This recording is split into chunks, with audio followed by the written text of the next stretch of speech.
फरमाता है मेरा इमाम, कल है दीदार का दिन, आज यहाँ आंख बेकार है, क्या होना है। थोड़ा सा इको कम करें भाई, इको कम करें, बस आवाज साफ करें।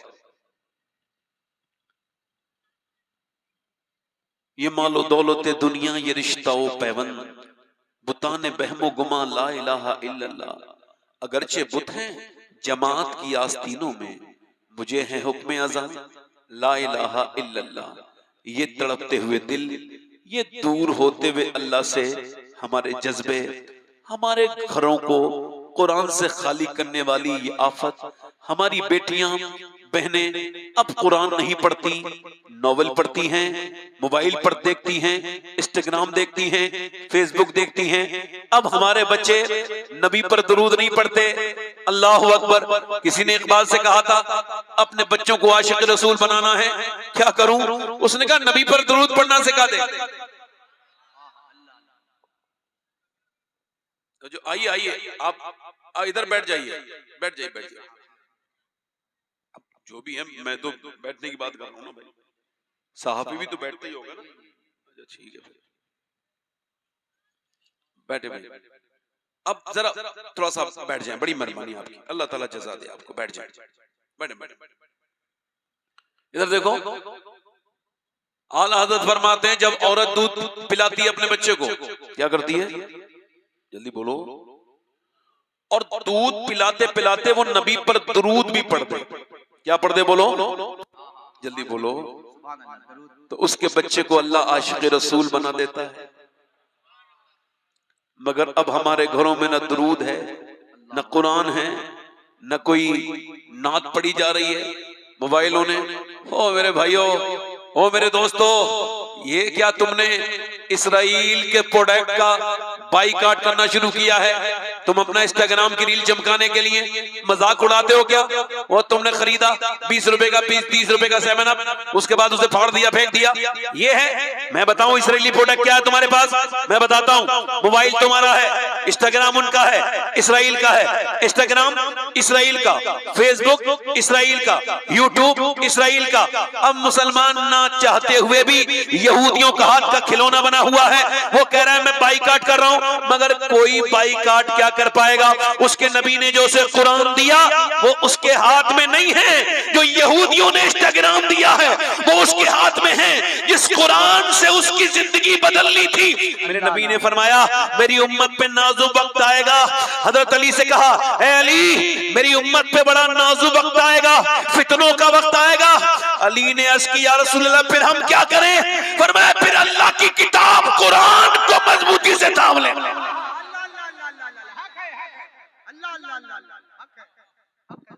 मगर मैं कहां तकरीर करने आया हूं? अपने भाइयों को क्यों समझाने चला हूं? उनको तो हंसी मजाक की तकरीरें पसंद आती हैं, झगड़े की पसंद आती है। ये वाला मियाँ इसके खिलाफ बोलेगा, ये मियाँ इसके खिलाफ बोलेगा। ये सब पागल हैं, इनके दिमाग खराब है, इनको पता ही नहीं जमीनी हकीकत क्या है। जमीनी हकीकत ये है, अगर इस कौम को ना बचाया गया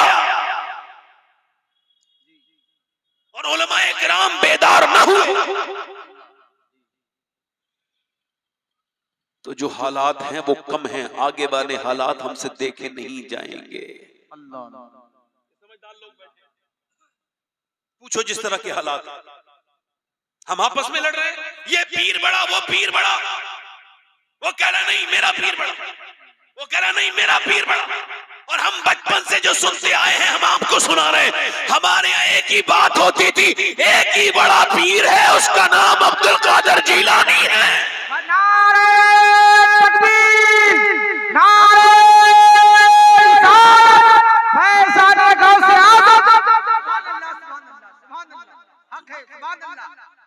को थोड़ा कम करो मेरे भाई, थोड़ा सा इसका आवाज साफ करो, रिपीट। हो सकता है ये मेरी जिंदगी की आखिरी तकरीर हो। जॉन एलिया ने कहा था कितने दिलकश हो तुम और कितना दिलजो हूं मैं। क्या सितम है कि हम लोग मर जाएंगे, यूं ही आबाद रहेगी दुनिया, हम ना होंगे कोई हमसा होगा।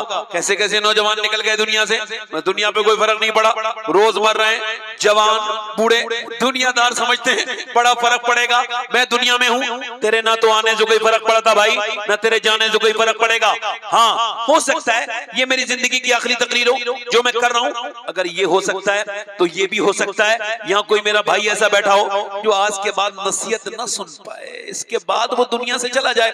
इसी वजह से नबी फरमाते हैं नमाज जब पढ़ो तो आखिरी समझ के पढ़ो। हजरत सैयदना उवैस करनी नमाज पढ़ते हैं, कैसी नमाज पढ़ते हैं? अल्लाहु अकबर।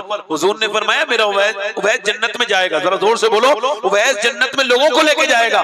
उवैस की शान है, मगर नमाज कैसे पढ़ते हैं?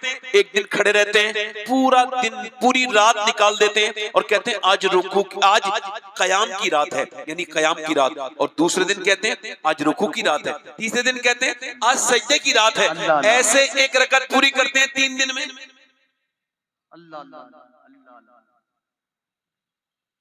अल्लाह वालों के दिलों में डर थे।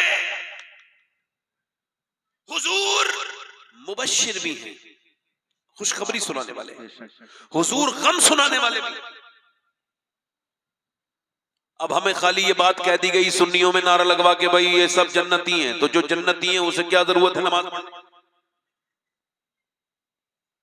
बोलो भाई, जब पीर साहब ने ठेका ही ले लिया, ठेकेदारी पक्की है, हालांकि जिस तरह के हालात हैं पीर साहब जन्नत में चले जाएं बड़ी बात है। जी हक है, हक है। इतनी इतनी इतनी सख्त हमारे दिल, आपके दिल कि बिल्कुल दिल सख्त हो गए। मेरे भाइयों, मेरे दोस्तों, मौत को अगर याद नहीं करोगे, मेरे नबी पाक के सामने एक सहाबी का जिक्र हुआ, वो साहब बड़े नेक हैं। हुजूर ने फरमाया जिसका तुम जिक्र कर रहे हो क्या उसकी महफिल में कभी मौत का जिक्र सुना है? हुजूर नहीं सुना। फरमाया वो उतना नेक नहीं है जितना तुम समझ रहे हो। यानी जो मौत को भूल जाता है वो गुनाहों की वादियों में खो जाता है। कितने मुसलमान लड़के नशे करते हैं, उनके माँ बाप उनके जीते जी उनके लिए परेशान हैं। कितने मुसलमान लड़के शराब पीते हैं, कितने मुसलमान बिगड़ गए, और हम अभी इन्हीं सारी चीजों में हैं। मेरे भाइयों, मेरे दोस्तों, इधर देखो, मगर जिसे मौत का यकीन हो जाए फिर वो गुनाह नहीं करता। याद रखना इस बात को, 5 अक्टूबर को मैं तकरीर करने के लिए गया था हैदराबाद में। आपके पास कितनी दौलत हो सकती है ये आप अंदाजा करें, मगर मैं जिस आदमी से मिला हूँ उसकी बात मैं कर रहा हूँ। मैं जब उस दौलतमंद उसका मैं तकरीर करने गया तो कहने लगे आप फलां साहब मिलना चाहते हैं। मैंने कहा भाई मेरे पास वक्त नहीं। कहने लगे उनकी तबीयत खराब है, वो आ नहीं सकते, इस वजह से आपको बुला रहे हैं और आपकी तकरीरें बहुत सुनते हैं। मैं उनके यहाँ पे चला गया। उनका जो बंगला था उस आदमी का, तकरीबन उसका बंगला मेरे हिसाब से जितना मैंने अंदाजा किया 35 से 40 करोड़ रुपए का एक सफेद बेहतरीन बंगला, वो भी हैदराबाद सिटी में, और उस पे मर्सिडीज, BMW, उसके पास जैगुआर, जो बेहतरीन बेहतरीन गाड़ियों के कलेक्शन है, जो सिर्फ लोग जिनके ख्वाब देखते हैं वो गाड़ियां उसके घर में खड़ी हैं। मैं अंदर जाके सलाम किया, उसने वालेकुम सलाम, मैंने उससे बातचीत हुई, मैंने उससे हाथ मिलाना चाहा, उसने हाथ पीछे खींच लिया। मैंने कहा भाई ये क्या हुआ? मौलाना बोले तबीयत खराब है, इनसे हाथ आप ना मिलाएं। मैंने देखा उसके यहाँ पर रुई लगी थी, रुई यानी रुई कापूस और कॉटन। तो मैंने पूछा ये क्या हुआ? कहने लगे मैं गुटखा खाता था, 25 साल लगातार मैंने गुटखा खाया। रमजान में मेरे मुंह में एक दाना निकला, मैंने उसे इग्नोर किया, दाना और दर्द करने लगा, मैंने इग्नोर किया। 1-2 महीने के बाद ज्यादा दर्द हुआ तो मैंने डॉक्टर को दिखाया, डॉक्टर ने बायोप्सी करवाई। उसके बाद उसने जो रिपोर्ट दी, उसके बाद मेरा सारा घमंड, सारा गुरूर, सारा मेरा जितना भी था सब खत्म हो गया। सैयद साहब उस रिपोर्ट में लिखा था तुम 2 महीने तक हो, ये आखिरी स्टेज का कैंसर है। कहते हैं वो रिपोर्ट मेरे हाथ में आई, आते ही मेरे हाथ में मेरी सारी उम्मीदें खत्म हो गई। मैं डिप्रेशन में चला गया। वो नोटों की गड्डियां जो कल तक मुझे सुकून देती थी वो कागज की रद्दियां बन गई। उन गड्डियों से मुझे नफरत होने लगी। वो गाड़ियां जो मेरे दिल का चैन थी, जिन गाड़ियों में बैठ के मैं लोगों में दिखाता था, लोगों में अपनी ताकत और अपने पैसे का घमंड दिखाता था, वो पैसे वो गाड़ियां मेरे लिए बिल्कुल कबाड़ा बन गई। मेरे बच्चे मुझे यतीम नजर आने लगे। कहता है सैयद साहब मैं पहले भी नमाज पढ़ता था, मगर अब जब सर सजदे में रखता हूँ तो मुझे लगता है जैसे मेरी नमाज कबूल हो रही है। पहले तो गया ऐसी आ गया, अब जब सर सजदे में रखता हूँ तो कहता हूँ मालिक कुछ दिनों के बाद मेरे बच्चे यतीम हो जाएंगे, मेरा जनाजा इसी घर से निकलेगा और फिर मुझे लोग कब्र में रखेंगे, ऊपर से तख्ते लगा के, ऊपर से मिट्टी लगा के फिर मुझे छोड़ के चले जाएंगे। ऐ मेरे करीम, ऐ मेरे रहीम, मैं जब कब्र में जाऊं तो चूंकि मैं पापी बहुत बड़ा हूं, मैंने बड़े पाप किए, मालिक मुझे माफ कर देना, मेरी खताओं को माफ कर देना। कहता है मैंने बगैर कैंसर की रिपोर्ट के भी नमाज पढ़ी थी, मगर अब जो नमाज पढ़ता हूं ऐसा लगता है मेरा रब मुझसे राजी हो गया है। अल्लाह अकबर। कहता है ये दौलत मुझे किसी काम ना आई, वो गड्डियां मेरे किसी काम ना आई। अल्लाह फरमाता है अल्लाहुम तकासुर हत्ता ज़ुरतुमुल मकाबिर कल्ला सौफ़ा तालमून सुम्मा कल्ला सौफ़ा तालमून। अल्लाह फरमाता है तुम्हें गाफिल रखा माल की ज्यादा तलबी ने, पैसा पैसा दिन सुबह शाम पैसा।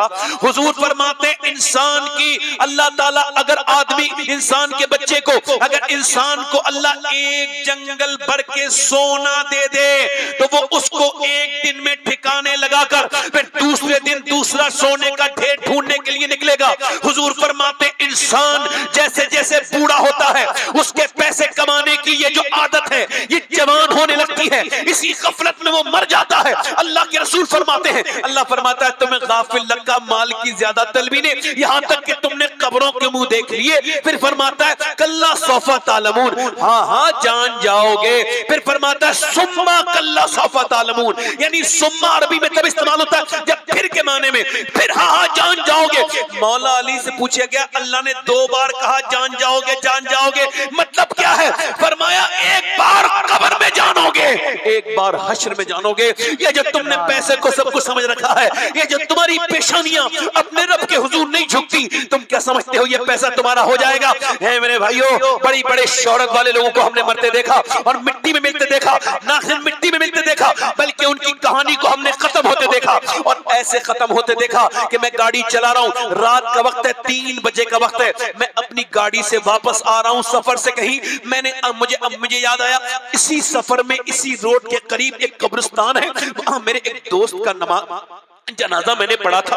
वो मेरा एक बड़ा शोहरत वाला दोस्त था, उसकी कब्र वहां पर है। मैंने बरेली के करीब उस गाड़ी को मोड़ा, उस कब्रिस्तान में गया, अंधेरा कब्रिस्तान, जमीन में बैठी हुई कब्रें और एक सन्नाटा, एक सन्नाटा।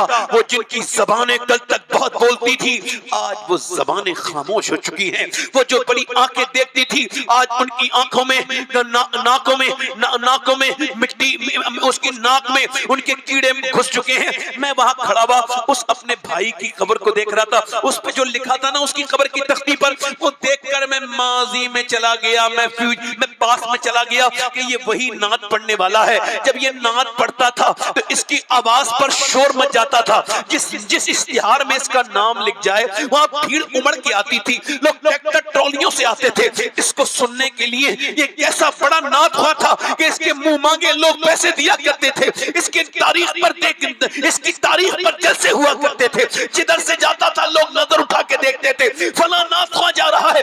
मगर आज मौत ने क्या कर दिया मेरे दोस्त के साथ कि आज उसकी कब्र पे एक चिराग तक नहीं जला। जो कल तक जलसों की रोशनी में रहता था, जो कल तक बड़ी लाइट में रहता था, आज उसका कोई रिश्तेदार उसकी कब्र पे नहीं जाता। मेरे भाइयों, बड़ी बड़े महलों को ना देखो, अगर तुम्हें इबरत हासिल करनी है तो पोसीदा कब्रों को देखो। बादशाहों के महलों को ना देखो, उनकी पोसीदा कब्रों को देखो। उसका नाम सज्जाद हुसैन निजामी था, वो दुनिया में जिसे कत्ल कर दिया गया था, वो शबाब के आलम में कितना बड़ा नाज़ था वो।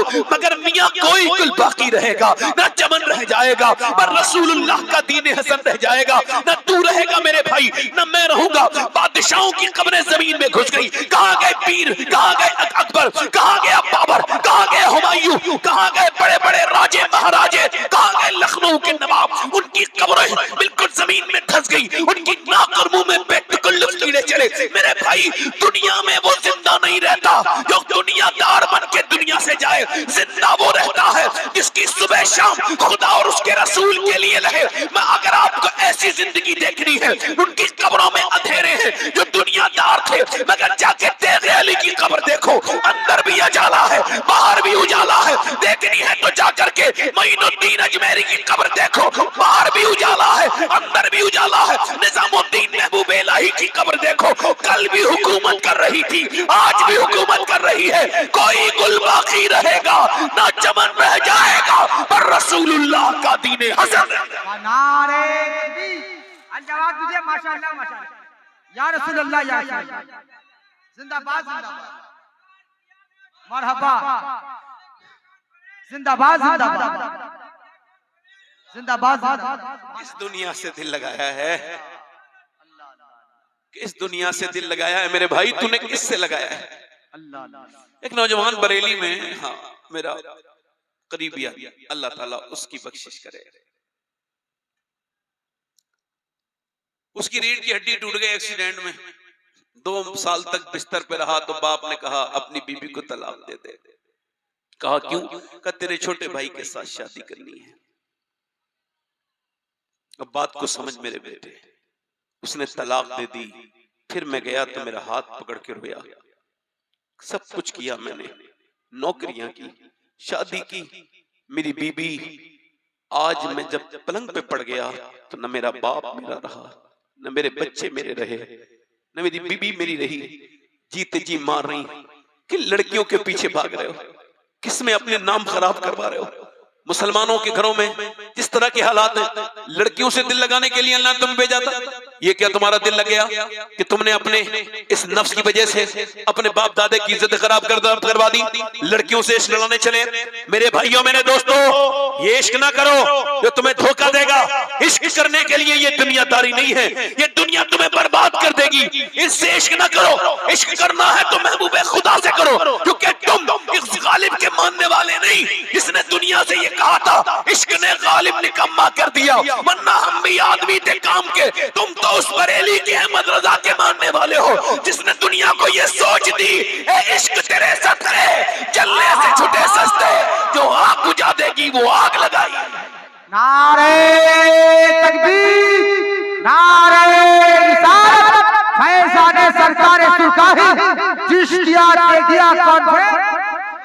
सुभान अल्लाह, हक है, सुभान अल्लाह, सुभान अल्लाह, अल्लाह। आज हमारे घरों के जिस तरह के हालात हैं, लगता नहीं कि हम मुसलमान हैं, लगता नहीं, लगता नहीं। न माँ नमाज पढ़े, न बेटा नमाज पढ़े।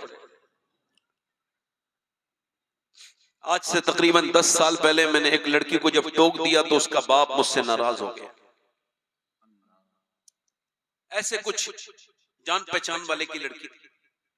मैंने कहा तुम्हारी बेटी ये देखो अंग्रेजी लिबास पहन रही है, उसको समझाओ। कहने लगे आप अपना काम करें, मुझे अपनी बेटी पे पूरा भरोसा है। वो 10 साल की लड़की थी। बोले अभी छोटी है मेरी बेटी, पहनने दो, शौक कर रही है। मैंने कहा ये अब हाथ से निकलेगी तो फिर हाथ में। याद रख मेरे भाई, मैंने तो कुछ नहीं कहा मगर वक्त ने फिर उससे बहुत कुछ कहा। 10-12 साल के बाद वो थाने में बैठा है, हाथ जोड़ के कह रहा है बेटी मेरी इज्जत बचा ले। वो मोमिन नहीं है, मुसलमान नहीं है, हमारी नाक कट जाएगी। बेटी कह रही मेरे बाप जब तुझे मुझे समझाना था तब तूने मुझे समझाया नहीं। अब मैं बहुत आगे चली गई, बहुत आगे चली गई।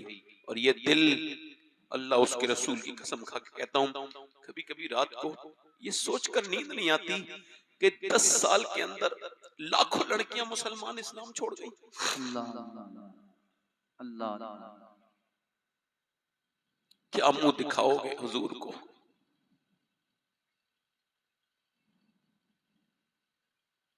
एक मुसलमान की क्या अहमियत है इस्लाम में, बताऊं? ज़ैद बिन हारिसा कहते हैं जब ताइफ में हुजूर के ऊपर पत्थर मारे गए, कहते मैं आगे खड़ा हूं तो फिर मुझे हटा के मारते हैं। हुजूर बैठ जाते हैं तो हुजूर को खड़ा करके मारते हैं। खुदा की कसम, हमारी वजह से आज लोगों ने हुजूर को नहीं जाना, हम लोगों की वजह से। वरना जैसी हस्ती मेरे रब ने अपने महबूब की बनाई, ऐसी किसी की हस्ती बना के खुद तारीफ की और कहा मेरे महबूब मुझे तेरी उम्र की कसम है, इतने पत्थर कि हुजूर की पिंडलियां फट गई। हजरत सैयदना ज़ैद बिन हारिसा कहते मैंने हुजूर जिब्राइल आए, इसको खत्म कर दें इस कौम को।